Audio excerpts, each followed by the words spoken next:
کام کیا۔ اچھا، سانحہ گل پلازا کے بعد ہم نے دیکھا کہ بات ایک دم سے 18ویں ترمیم کی شروع ہو گئی، اس کے بعد لوکل گورنمنٹس کو مضبوط کرنے کی، پھر NHC ایوارڈ کی بات شروع ہو گئی۔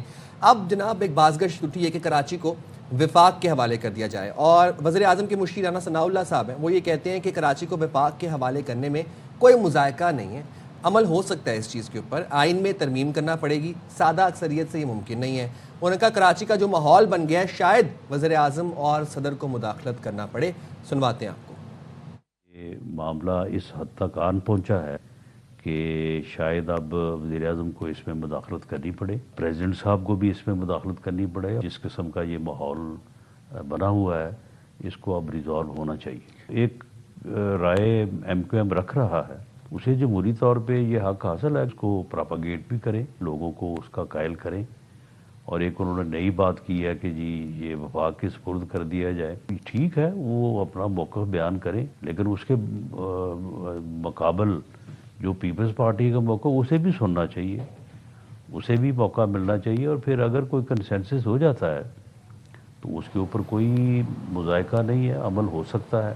تو رانا صاحب کہہ رہے ہیں کہ اگر اس پہ کنسنسس ہو جاتا ہے تو پھر اس پہ کوئی مذائقہ نہیں ہے، کراچی میں جو ماحول بن گیا ہے، خاص طور پر انہوں نے اس کا ذکر کیا، وزیر اعظم اور صدر کو مداخلت کرنا پڑے گی۔ اچھا، اس سے پہلے ذرا ہم MQM کی پریس کانفرنس پر آ جاتے ہیں۔ بہت سارے سوالات انہوں نے اٹھائے۔ ایک تو انہوں نے جس طریقے سے لاہور میں جو لگی آگ تھی اس کو ٹیکل کیا، انہوں نے کہا دیکھیں لگ رہا تھا کہ وہاں پر جو ریسکیو کا عملہ تھا، ریسکیو کا وہاں پر پروسیس ہوا، جس طریقے سے آپ کو وہ ہیلمٹ پہنے ہوئے اور گیجٹس پہنے ہوئے سارے ٹولز کے ساتھ آپ کو نظر آئے، لگ رہا تھا کہ ان کی تیاری ہے، پریپیئرڈنیس کی بات یہاں پر کی جا رہی ہے۔ پھر انہوں نے کہا کہ یہ جو سانحہ گل پلازا ہے یہ ایک طریقے سے انہوں نے پیرالل ڈرا کیا نیپولین کے واٹرلو موومنٹ کا۔ انہوں نے کہا یہ واٹرلو موومنٹ ہے، اگر آپ نے ابھی بھی آنکھیں نہ کھولیں تو پھر حالات نہیں رہیں گے آپ کے ہاتھ میں۔ اور دوسرے ایک انکوائری ہو رہی ہے جو کہ تحقیقات کر رہی ہے، ظاہر ہے وہ کمشنر جو ہیں DC جو ہیں کمشنر، ان کے انڈر ہو رہی ہے، اس پر سوال اٹھائے کہ جن کے اوپر ہم سوال اٹھا رہے ہیں کہ ان کی نیگلیجنس کی وجہ سے ہوا، وہی تحقیقات کا حصہ ہیں۔ پھر وہ ایک سب کمیٹی کے پاس وہ رپورٹ جائے گی جس میں سندھ حکومت کے ارکان اور کابینہ کے ارکان شامل ہیں، خود وزیر اعلیٰ شامل ہیں، تو یہ شفاف کیسے ہوگی؟ یہ سوالات تھے جو MQM کی طرف سے اٹھائے گئے۔ مطالبہ ان کا یہ ہے کہ جوڈیشل کمیشن بنایا جائے جو کہ نیوٹرل ہو اور جو اس تمام سانحے کی کہ کیا ہوا، حالات یہاں تک کیوں پہنچے، اس پر تحقیق۔ اچھا، اور یہ جو نیگلیجنس کی آپ بات کر رہی ہیں، کل جب وزیر اعلیٰ پنجاب مریم نواز صاحبہ نے پراپر بریفنگ دی کہ کس طرح سے لاہور میں ایک 20 سے 25 منزلہ عمارت میں 5 منٹس رسپانس ٹائم تھا، اور وہاں پر آگ بجھائی گئی، ریسکیو کیا گیا، سیف سٹی کیمرہ سے مانیٹرنگ ہو رہی تھی، جو ریسکیو کا عملہ آیا وہ پراپرلی ایکوپڈ تھا۔ ویجیلنس کی یہاں پر ایشو نظر آ رہا تھا کہ ایک ملک 2 صوبے، ایک صوبے کے اندر ایک 4 منزلہ عمارت 2 دن تک جلتی رہی، کوئی پرسان حال نہیں تھا، اور ایک ہی دوسرا صوبہ ایک ہی ملک کا جہاں پر ایک 25 منزلہ عمارت تھی اور رسپانس ٹائم وہاں پر 5 منٹس تھا، کوئی وہاں پر موت نہیں، کوئی ہلاکت نہیں۔ تو وزیر اعلیٰ پنجاب مریم نواز صاحبہ نے کل یہ بات بھی بولی کہ اگر کسی قسم کی کوئی سہولت چاہیے، کوئی تعاون چاہیے تو ہم وہ دینے کے لیے تیار ہیں۔ اور ظاہر ہے جب ہم اس پہ بات کرتے ہیں تو بات ہماری تنقید یا کسی ایشو کو ریز کرنے کا مقصد یہ ہے کہ جو اصلاح ہے وہ ہو سکے۔ فائر بریگیڈ کا رسپانس کیا ہونا چاہیے، وہ خود ویل ایکوپڈ ہونے چاہیے، ان کے پاس گیجٹ ہونے چاہیے، اور ریسکیو کا مطلب ہوتا ہے لوگوں کو ریسکیو کرنا۔ یہ نہیں ہوتا کہ بلڈنگ جب جل کر خاکستر ہو جائے تو کہا جائے کہ جی ریسکیو، وہ تو پھر سرچ آپریشن ہے، وہ تو پھر آگ لگ کے بجھی گئی تو جا کر وہاں پہ تمام تر، آپ یہ سوچیں کٹر نہیں تھے وہاں پہ گرلز کاٹنے کے لیے، وہاں پر میپ نہیں تھا کس راستے سے انٹری ہو سکے، دروازے اگر بنتے تو امیڈیٹلی فوری طور پر ان راستوں کو کھولنا چاہیے تھا۔ یہ ہوتا ہے رسپانس ٹائم، اور اس کے لیے پہلے سے ڈرلز ہوتی ہیں۔ یہ جو فائر بریگیڈ کا عملہ ہوتا ہے ان کی پوری ڈرلز ہوتی ہیں، لیکن سوال یہ ہے کہ یہ لوگ بھی، ہم ان کو بھی سیلیوٹ پیش کرتے ہیں جس طریقے سے یہ اپنی جان پر کھیل کر انہوں نے آگ سے نبردآزما ہوئے ہیں۔ اس کے بعد کئی دن تک ہم دیکھ رہے تھے کہ اتنا ہیٹ اپ وہاں پر معاملہ رہا، انہوں نے بھی اتنا کہتے ہیں نا بے سر و سامانی میں تمام تر چیزوں کو ہینڈل کرنے کی کوشش کی ہے۔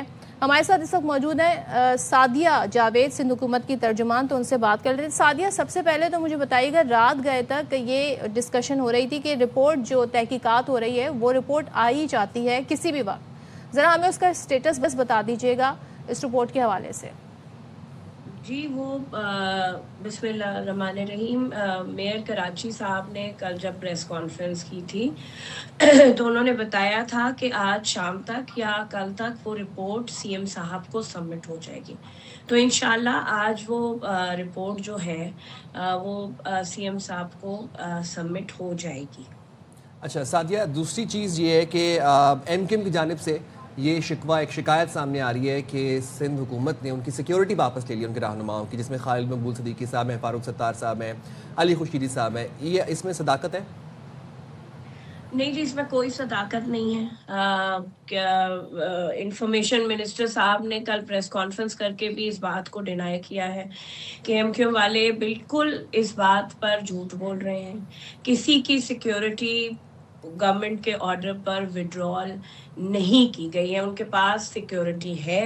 اور انہوں نے یہاں تک سوال کیا ہے کہ مصطفیٰ کمال صاحب سے پوچھیں کہ فیڈرل گورنمنٹ نے کی طرف سے، کیونکہ وہ فیڈرل منسٹر ہیں، ان کے پاس اسلام آباد میں کتنی سیکیورٹی ہے اور کراچی میں جو ہم نے ان کو پرووائڈ کی ہوئی وہ کتنی ہے. اچھا سعدیہ، تھوڑا سا ہمیں بتائیے گا، کل مریم نواز صاحبہ نے بھی ایک پیشکش کی اور انہوں نے بتایا کہ جب لاہور میں ہوٹل میں آگ لگی تو کیا رسپانس ٹائم تھا، کیا تیاری تھی، کس طرح وہ خود بھی اس چیزوں کو مانیٹر کر رہی تھی. وزیر وہاں پر موجود تھے اور وہاں پر جو متعلقہ لوگ تھے ان کے ہیڈ وہاں پر موجود تھے. اس کے بعد وہ آپ کو پیشکش کریں اگر کسی تعاون کی ضرورت ہے تو بتائیے. تو آپ لوگوں کو ضرورت ہے، ویسے پنجاب کے فورینزک لیب سے تو مدد لے ہی رہے ہیں آپ لوگ. جی پنجاب فورنزک لیب سے جس چیز کی مدد کی ضرورت تھی وہ مدد لی گئی ہے. فورنزک لیب کی ضرورت تھی، ان کی ٹیم آ گئی ہے، وہ معائنہ کر رہی ہے. اگر باقی بھی کسی چیز کی thank you very much chief minister Punjab کا 11 دن کے بعد انہوں نے کیا، لیکن کوئی بات نہیں، ایک صوبہ دوسرے صوبے سے مدد مانگتا ہے اور انہوں نے آفر کی ہے. اگر کوئی ضرورت ہوگی تو ضرور ان سے مدد مانگی جائے. اور تھوڑا سا ذرا فورینزک لیب کا ذکر ہو ہی گیا ہے تو تقریباً آئی تھنک غلط نہیں ہوگا تو 8 ارب اس پہ اب تک خرچہ آ چکا ہے اور سالوں ہو گئے، 5 سال ہو گئے یہ لیب نہیں بن سکی. یہ تو بننا تھا کہ ایکشن پلان جو نیشنل ایکشن پلان تھا اس کے تحت تمام صوبوں کو کہا گیا تھا اور یہ دہشت گردی اور کرائم کنٹرول کے لیے اسے بننا ضروری تھا. اور کراچی جیسے شہر میں جہاں پر اتنا کرائم ریٹ ہے وہاں پر ابھی تک یہ کیوں نہیں بن سکا سعدیہ صاحبہ؟ ہاں جی، اس میں بالکل گورنمنٹ کی طرف سے کچھ پرابلمس تھیں، ڈیلے تھا، لیکن اس پہ بہت تیزی سے کام ہو رہا ہے اور اسی سال کے آخر میں فورینزک لیب جو ہے وہ آپریشنل ہوگا. اچھا اس سال کے آخر میں، ٹھیک ہے، ہم will keep looking forward to it. اچھا سعدیہ صاحبہ، یہ جب ہم گل پلازا کی بات کر ہی رہے ہیں تو ایم کیو ایم کا ایک اور مطالبہ بھی ہے، وہ یہ کہتے ہیں کہ انڈیپینڈنٹ جوڈیشل کمیشن ہونی چاہیے، جوڈیشل انکوائری کروانی چاہیے گل پلازا کے سانحے کے حوالے سے. تو اس کے اوپر پیپلز پارٹی کا کیا موقف ہے؟ دیکھیں ہم نے پہلے دن سے یہ کہا ہے کہ اس کی فرسٹ انیشل رپورٹ جو کہ آج یا کل میں کسی بھی وقت چیف منسٹر صاحب کو پیش کر دی جائے گی، وہ آ جائے. اس کے بعد اگر جوڈیشل کمیشن کی ضرورت ہوگی تو ضرور جوڈیشل کمیشن بنایا جائے گا. ہم نے انکار اس بات سے نہیں کیا، لیکن بلیک میلنگ اور تھریٹ کر کے اگر کوئی بھی چاہتا ہے کہ جوڈیشل کمیشن بن جائے تو وہ اس طرح نہیں ہوگا. جو پروسیجر ہے اسی طریقے سے جوڈیشل کمیشن. بلیک میلنگ اور تھریٹ کیا گیا ہے، ذرا تھوڑا سا ایکسپلین کیجیے گا. مطلب جس طرح ایم کیو ایم آپ کے سامنے ہے کہ بلیک سندھ اسمبلی میں انہوں نے کہا ہے کہ جی اجلاس نہیں چلنے دیں گے، تو بلیک میل ہی کر رہے ہیں نا کسی چیز کے لیے انہوں نے. اور وہ کہہ رہے ہیں کہ اگر آپ نے سیکیورٹی واپس لے لی ہم سے، ہمارے رہنماؤں سے، تو ہم تو وفاق سے سیکیورٹی بلا لیں گے، تو اسلام آباد پولیس جو ہے وہ آ جائے گی ہمارے پاس ہمیں سیکیورٹی دینے کے لیے. وہ دیکھیں اب وہ فاروق ستار صاحب نے کل پریس کانفرنس میں کیا ہے.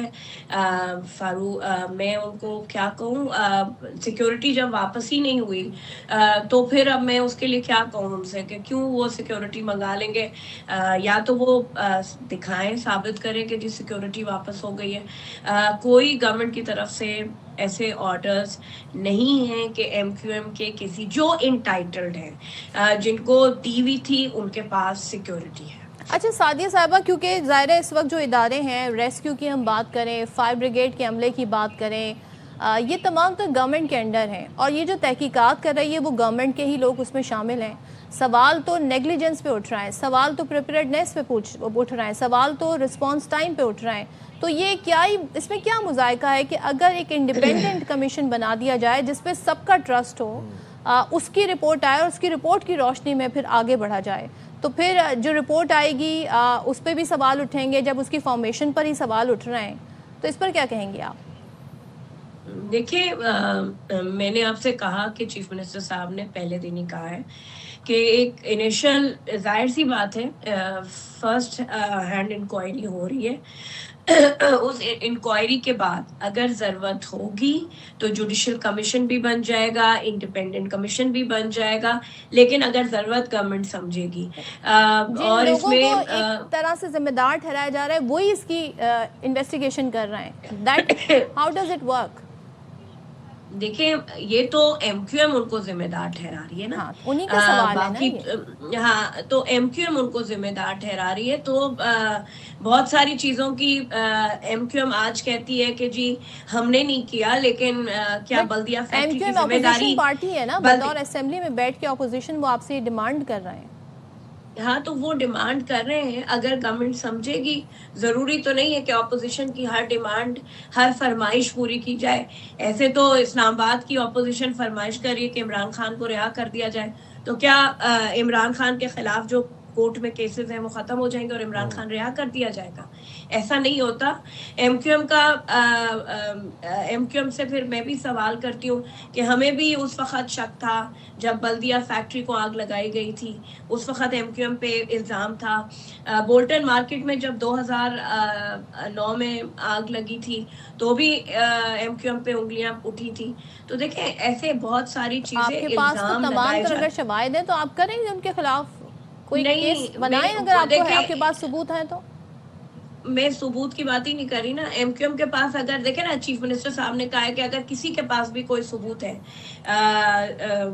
اگر کمشنر کے خلاف ثبوت ہے ایم کیو ایم کے پاس جس کو وہ پوائنٹ فنگر کر رہے ہیں، تو وہ جو وہ دنیا کے سامنے پیش کر دیں کہ جی کمشنر صاحب کی وجہ سے ہوا ہے، میئر کی وجہ سے ہوا ہے، چیف منسٹر کی وجہ سے، جس کے خلاف ایم کیو ایم کے پاس شواہد ہے نا. ایم کیو ایم کسی کے اوپر انگلی اٹھا رہی ہے تو ایم کیو ایم کے پاس شواہد ہو. اچھا سعدیہ صاحبہ، آفٹر سانحہ گل پلازا ایک تو وہ 18ویں ترمیم کی بات نکل آئی، اس کے بعد پھر صوبوں کی اور پھر لوکل گورنمنٹس کو مضبوط کرنے کی، بلدیاتی اختیارات دینے کی.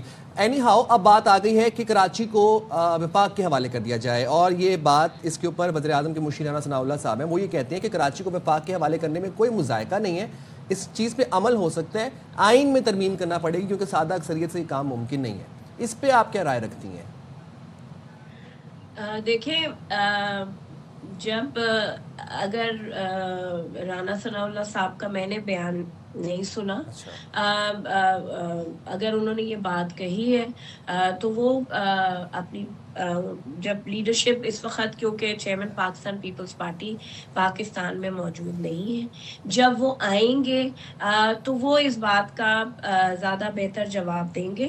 اور پھر تو جب 2002 سے 2001 سے اور 2009 تک یہ شہر وفاق سے ڈائریکٹ رن ہوتا تھا، تو بہت بڑے بڑے سانحات ہوئے تھے اس شہر میں. اس وقت پرویز مشرف صاحب اس شہر کو ڈائریکٹلی اسلام آباد سے آپریٹ کرتے تھے اور ایم کیو ایم ان کی سہولت کار تھی شہر میں.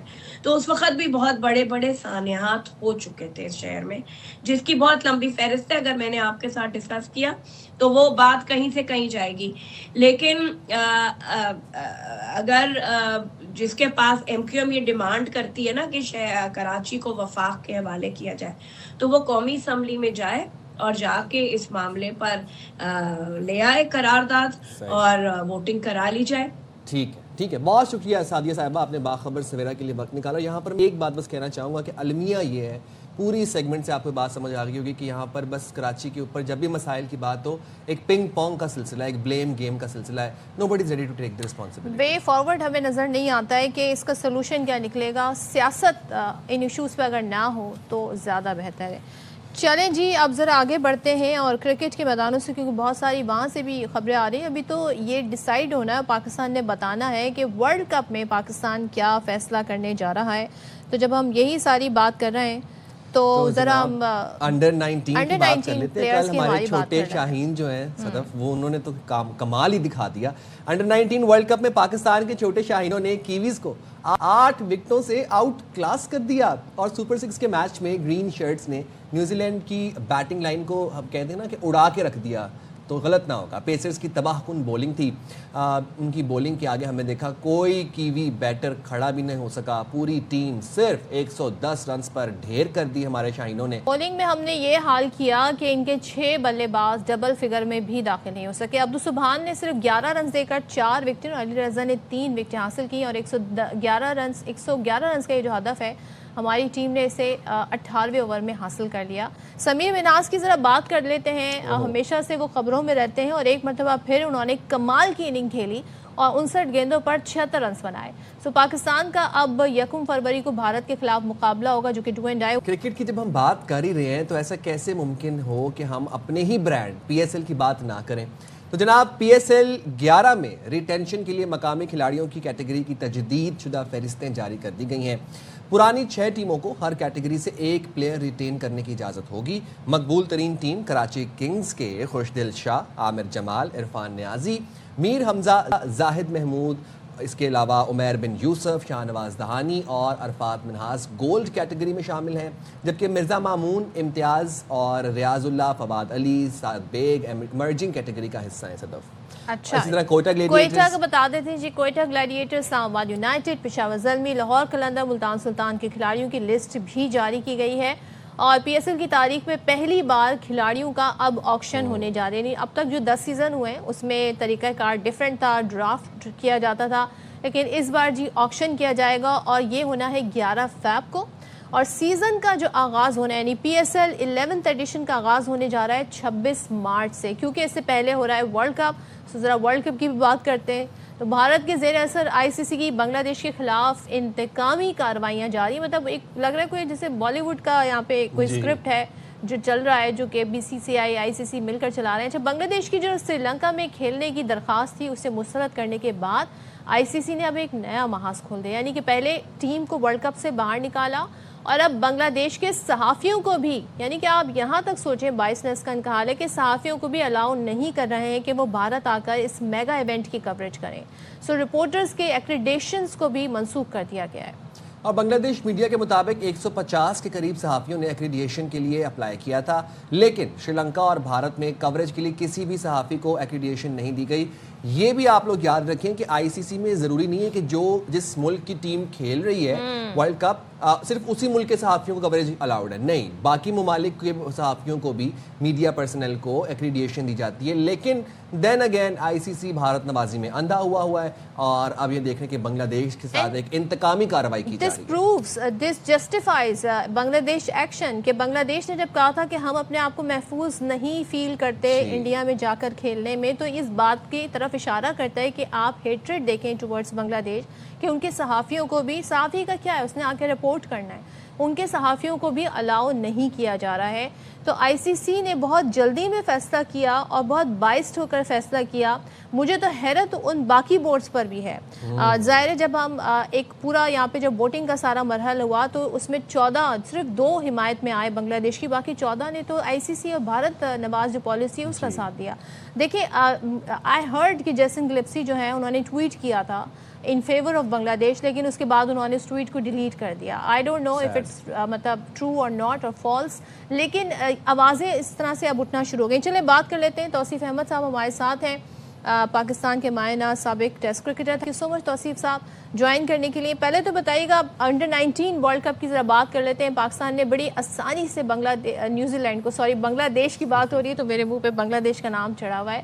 نیوزی لینڈ کو شکست دے دی اور یہ پرفارمنس بڑی اچھی رہی. 18ویں اوورز میں ہم نے 111 رنز کا ہدف حاصل کر لیا. اوور آل جس طریقے سے اس وقت انڈر 19 ٹیم بات کر رہی ہے, انڈر 19 ٹیم کھیل رہی ہے, اس پر کیا کہیے گا؟ جی توصیف صاحب. جی بالکل. اور کیا پرفارمنس کل دکھائی ہے. اصل میں تو ہم لوگوں کو تو جو ہوا ہے, مگر برابر میں ایک اور آگ لگ گئی ہے جو انڈر 19 کی صورت میں ہے. تو اب وہ کس طرف دیکھیں گے وہ لوگ, مجھے نہیں سمجھ آ رہی. اور پریشانی تو ان کو اور لاحق ہو گئی ہے. اور میں سمجھتا ہوں کہ کیا پرفارمنس دی ہے ینگسٹر نے. تو آئی تھنک میرا خیال ہے کہ اب ان کو اس طرف بھی دیکھنا پڑے گا جہاں وہ دوسری طرف ہمیں دیکھ رہے ہیں, لیکن اب انہیں اس طرف بھی دیکھنا پڑے گا کہ بھائی اب ان کا کیا کیا جائے جونیئرز کا. اور توصیف بھائی, انڈر 19 کے زیادہ تر میچز میں ہم نے دیکھا, آلموسٹ ساری میچز میں ہم نے دیکھا کہ سمیر منہاس توجہ کا مرکز رہے. اچھا, اس میچ میں بھی انہوں نے 76 رنز کی اننگ کھیلی اور ان کی بیٹنگ جو تھی وہ ہم دیکھ رہے تھے کہ اس کے سامنے کوئی ٹک نہیں رہا تھا. Day by day Sameer Minhas کی بیٹنگ میں نکھار آتا جا رہا ہے, کیا کہیے گا اس پہ؟ جی ہاں, زبردست. اور دیکھ رہے ہیں ہم, اور ایسی جگہ پہ جا کے پرفارمنس دینا, اور ایک آدھ دفعہ اگر ہو تو آدمی سوچتا ہے کہ چلیں وہ تو مسلسل جو ہے پرفارمنس دیے جا رہے ہیں. تو یہ خوشائن بات ہے. میرا خیال ہے کہ ہمیں تیاری رکھنی چاہیے. ان جو بھی ینگسٹر پرفارمنس دے رہے ہیں ان کو آپ پائپ لائن میں رکھیں, اور آنے والے وقت میں آپ ظاہر ریپلیسمنٹ آپ کو مل سکتی ہے. اور ذرا بولر کا بھی ذکر کر لیتے ہیں ہم. عبدالسبحان کی بات کریں, علی رضا, یہ ہر میچ میں اچھا پرفارم کر رہے ہیں. اب ہمارا میچ جو ہونا ہے وہ بھارت سے ہونا ہے 1 فروری کو. تو یہ جو ٹیم اس وقت جس آپ کہتے ہیں نا بڑی زبردست فارم میں نظر آ رہی ہے, کیسا دیکھ رہے ہیں آپ یہ مقابلہ جو بھارت سے ہونا ہے؟ میں نے کہا نا, ایک اور پریشانی لاحق ہو گئی ہے انہیں.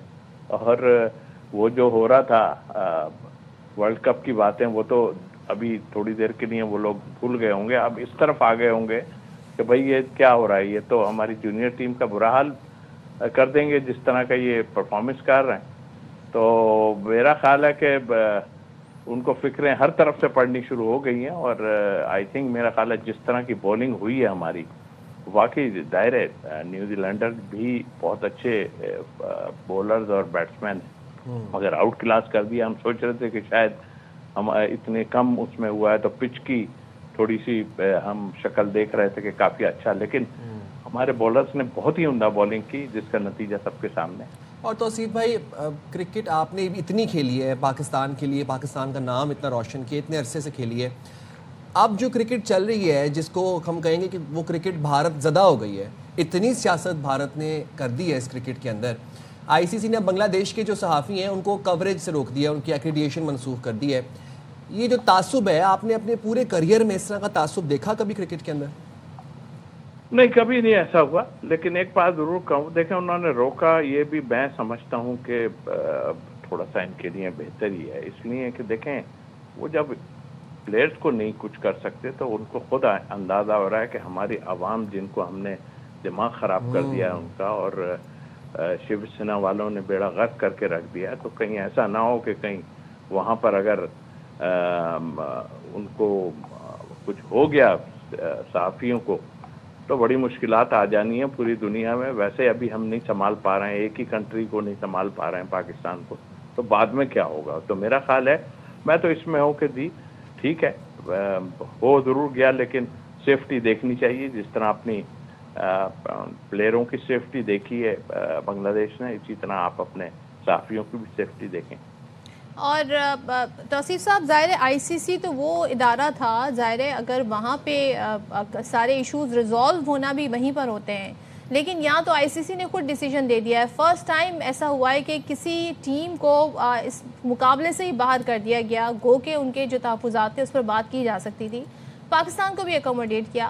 آپ سمجھتے ہیں کہ ٹائم فیکٹر بھی اس میں میٹر کرتا ہے؟ پہلے اگر یہ معاملہ ریز ہوتا, لیکن پہلے ایشو بھی نہیں تھا, پہلے ہی ریز ہوتا تو یہ کیا ڈیفرنٹ طریقے سے ڈیفرنٹ اینگل سے دیکھا جاتا ہے اس ساری چیزوں کو؟ دیکھیے مشکلات انہوں نے خود ڈالی, اتنا بڑا مسئلہ تھا نہیں. مطلب آپ کئی چیزیں کرکٹ میں دنیا کے ہو چکی ہیں, اس میں کیا پرابلم تھی؟ ایک ہی پرابلم تھی نا, وہ جو ایشو تھا وہ بنگلہ دیش اپنے بالکل صحیح کھڑا ہوا تھا, اور اس کے بعد پاکستان نے جو اسٹینڈ لیا تھا وہ بھی بہت ہی